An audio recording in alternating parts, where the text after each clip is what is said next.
इधर सिक्कू खे मारण खां पहिरीं तो इहो कोन सोचियो हुनजो सोट जाबर अञा ज़िंदा आहे जेको तोखे कतई कोन छॾींदो। सिक्कू जी मौत जो मूंखे ॾुख आहे जाबिर, पर हितां जॾहिं बि आज़ाद थियुसि त तोखे मारींदुसि, को बि ॾुख कोन थींदो।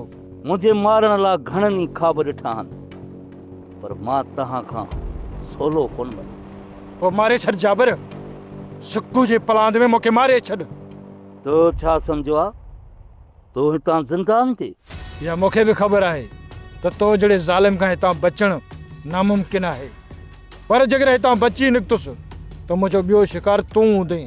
जाबर जे शिकार करण में घणा ई मरी खपी विया, हा, बाक़ी तूं चोरी छपी रांभूटो हणी सघीं थो मूंखे, ॿियो कुझु बि नथो करे।